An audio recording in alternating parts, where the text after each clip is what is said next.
আমার এক ইজ্জত আমি কয়জনকে দেখাবো? আমার ইজ্জত আমি একজনকে দেখাইছি, এটা কেমন বাবা মা? একটা বাবা মা তো চায় যে তার সন্তান জানি ভালো থাকে। আমি যদি ওর সাথে সংসার করতে পারি, এখানে আমার বাবা মার কেন হয়? এটা আমি এই জিনিসটা আমি বুঝি না। আমার যে অন্য জায়গায় বিয়ে দিল, ওই জায়গায় যদি আমি ভালো না থাকি, ওই জায়গা থেকে যদি আমি আসা পড়ি, তখন কেমন হবে? হ্যাঁ, আমার বাচ্চা ধরছিল, 2.5 মাস হয়েছিল। তারপর আমার ওষুধের মাধ্যমে এটা নষ্ট করে দিচ্ছে আমার বাবা মা। ভালো রাখতে পারবো না, না রাখবো, দরকার পড়লে আমি একবেলা না খেয়ে থাকবো, কষ্টে থাকবো, তারপর আমি ওর কাছে থাকবো। আমি লামিস আক্তার লুবনা, বাবা নাম আবু শহীদ লোমান, মার নাম পারভিন আক্তার লিজা। আমি Abeda Khanam girls high school and কলেজে ইন্টার সেকেন্ড ইয়ারে পড়ি। আর ওইখান থেকে ওর সাথে আমার পরিচয় হয়, প্রেমের সম্পর্ক হয়, সোহাগের সাথে প্রেমের সম্পর্ক হয়। সোহাগের বাসা এলো নান্দার কুমুল্লি, আমাদের বাসা গোসাইবাড়ি কুমুল্লি। ওইখান থেকে প্রেমের সম্পর্ক হয়। যখন বুঝি যে আমাদের এই বিয়েটা কখনো মেনে নেবে না, এর জন্য আমি আর সোহাগ কোর্টে যাই, কোর্ট ম্যারেজ করে বিয়ে করি। বিয়ে করার পরে আমি আরও পালিয়ে যাই। পালিয়ে যাওয়ার পরে একটা আমার বাবা থানায় অভিযোগ জানানোর কারণে পুলিশ যে আমাদের নিয়ে আসার পরে আমি আরও 3বার চলে আসার পরে থানায় থেকে পুলিশ যায় আমার নিয়ে কোর্টে নিয়ে ইটি করে। তারপরে আমার মার জিম্মায় আমাকে দিয়ে দেয়। আমি আমার মার জিম্মায় চলে যাওয়ার পরে কিছুদিন পর আবার আমাকে কোর্টে নিয়ে আসার পরে আমাকে জোর করে, বাসায় অনেক মারধর করে, অনেক অত্যাচার করে বলে তুই ওকে ডিভোর্স দিয়ে দে। আমি অনেক কাঁদছি, অনেক রিকোয়েস্ট করছি তাদের কাছে। তারা আমারে বলে যে তোর তো এখন বয়স হয় না, এই কারণে ও ফাইসা যাবো গা, তোর এখন ওর ডিভোর্স দিয়ে দে। আমরা তো চাই তোর ওর কাছে বিয়ে দিব, কিন্তু তোর প্রাপ্ত বয়স যখন হবো তখন তোর ওর কাছে বিয়ে দিব। এখন তুই ডিভোর্স দিয়ে দে। ছেলেটারে যদি বাঁচাইতে চাস, যদি ওর ভালো চাস, আমরা ওর ভালোই চাইতেছি, তুই ওর ডিভোর্স দিয়ে দে।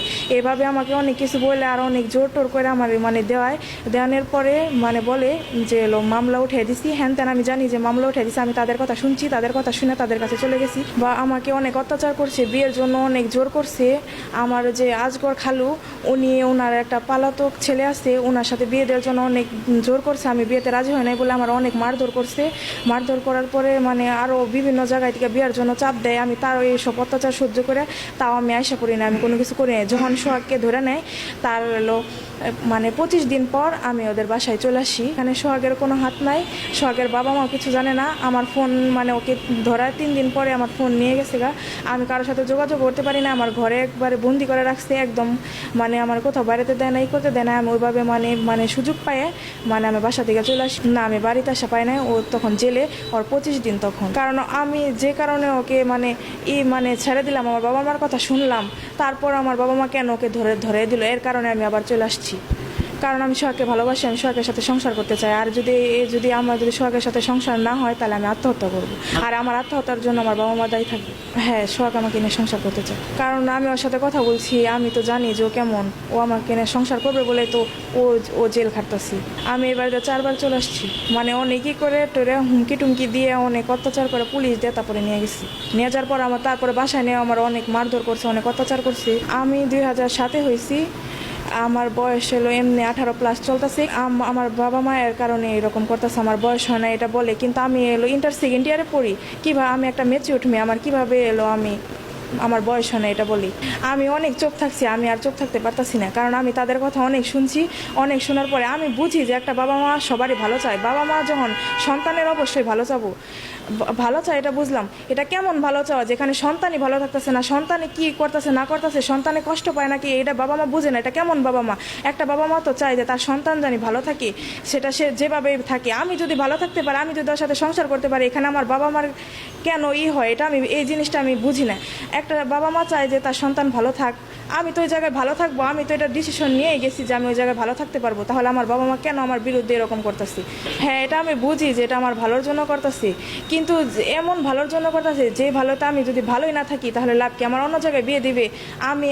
আমার এক ইজ্জত আমি কয়জনকে দেখাবো? আমার ইজ্জত আমি একজনকে দেখাইছি, আমি তার সাথে সংসার করতে চাই। আমার অন্য জায়গায় কখনো সংসার হবো না। আমি একটা নারী, আমার ইজ্জত এক জায়গায় দেখানো হয়ে গেছে, আমি কিভাবে অন্য জায়গায় যেই করবো? এটা কেন আমার বাবা মা বুঝে না? স্বামী স্ত্রী হিসাবে। হ্যাঁ, আমার বাচ্চা ধরছিল, 2.5 মাস হয়েছিল। তারপর আমার ওষুধের মাধ্যমে এটা নষ্ট করে দিচ্ছে আমার বাবা মা, আমার আম্মু। কারণ আমি বুঝতেছি যে আমার কারণ সংসার করবো আমি, আমার যে জায়গায় বিয়ে দেয় ওখানে যে আমি সংসার করবো, আমার বাবা মা কি যে সংসার করবে, আমি যদি ওইখানে ভালো থাকতে পারি তাদের কি অসুবিধা, আমার যে অন্য জায়গায় বিয়ে দিল ওই জায়গায় যদি আমি ভালো না থাকি, ওই জায়গা থেকে যদি আমি আশা পড়ি তখন কেমন হবে। আমি ওই বুঝতেছি যে জায়গায় আমার অন্য কোথাও সংসার হবে না, এর জন্য আমি বারবার চলে আসতেছি। তারপরও কেন তারা আমাকে নিতেছে, আমার নিয়ের জন্য আমাদের নিয়ে কি করবে, আমি আমার এই জিনিসটা বুঝতেছি না, আমার নিয়ে তারা কি করবে। আমি এতবার করে চলে আসছি, তারপর আমার কেন নিতেছি, ভালো রাখতে পারবো না, না রাখবো, দরকার পড়লে আমি একবেলা না খেয়ে থাকবো, কষ্টে থাকবো, তারপর আমি ওর কাছে থাকবো। আমি জানি আমি ওর কাছে ভালো থাকতে পারবো, জানি, কিন্তু এটা জানি, কিন্তু এটা তো সবার ক্ষেত্রেই হয় না।